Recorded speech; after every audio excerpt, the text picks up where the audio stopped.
haven't told many people this, but in my head, I've got thousands of secret worlds all going on all at the same time. I'm also autistic. People tend to diagnose autism with really specific checkbox descriptions, but in reality, there's a whole variation as to what we're like. For instance, my little brother, he's very severely autistic.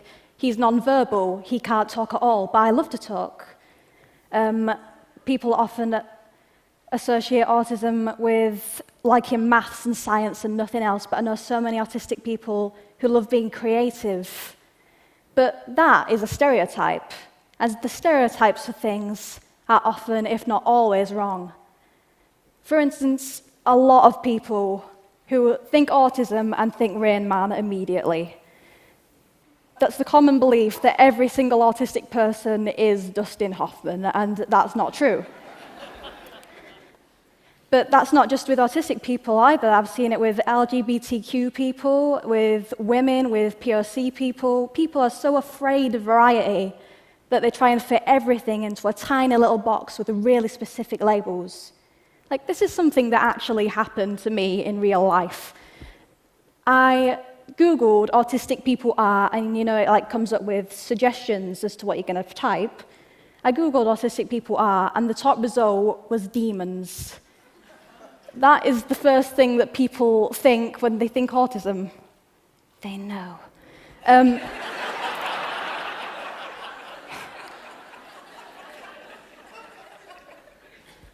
One of the things I can do because I'm autistic, it's an ability rather than a disability, is I've got a very, very vivid imagination. Let me explain it to you a bit. It's like I'm walking into worlds most of the time. There's the real world, the world that we all share, and there's the world in my mind. And the world in my mind is often so much more real than the real world. It's very easy for me to let my mind loose because I don't try and fit myself into a tiny little box. That's one of the best things about being autistic. You don't have the urge to do that. You find what you want to do, you find a way to do it, and you get on with it. If I was trying to fit myself into a box, I wouldn't be here. I wouldn't have achieved half the things that I have now. There are problems, though. There are problems with being autistic, and there are problems with having too much imagination. School can be a problem in general, but having also to explain to a teacher on a daily basis that their lesson is inexplicably dull, and you are secretly taking refuge in a world inside your head in which you are not in that lesson, that adds to your list of problems. Also, when my imagination takes hold, my body takes on a life of its own. When something very exciting happens in my inner world, I've just got to run, I've got to rock backwards and forwards, or sometimes scream. This gives me so much energy, and I've got to have an outlet for all that energy. But I've done that ever since I was a child, ever since I was a tiny little girl, and my parents thought it was cute, so they didn't bring it up. But when I got into school, they didn't really agree that it was cute. It can be that people don't want to be friends with the girl that starts screaming in an algebra lesson. And this doesn't normally happen in this day and age, but it can be that people don't want to be friends with the autistic girl. It can be that people don't want to associate with anyone who or can't fit themselves into a box that's labelled normal. But that's fine with me, because it sorts the wheat from the chaff, and I can find which people are genuine and true, and I can pick these people as my friends. But if you think about it, what is normal? What does it mean? Imagine if that was the best compliment you ever received. Wow, you are really normal.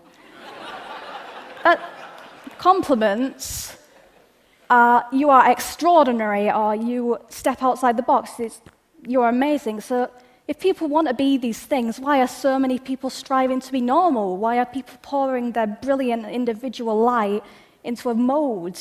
People are so afraid of variety that they try and force everyone, even if people who don't want to or can't, to become normal. There are camps for LGBTQ people or autistic people to try and make them this normal. And that's terrifying that people would do that in this day and age. All in all, I want to trade my autism and my imagination for the world. Because I am autistic, I've presented documentaries for the BBC. I'm in the midst of writing a book. I'm doing this. This is fantastic. And one of the best things that I've achieved, that I consider to have achieved, is I've found ways of communicating with my little brother and sister, who, as I've said, are non-verbal, they can't speak.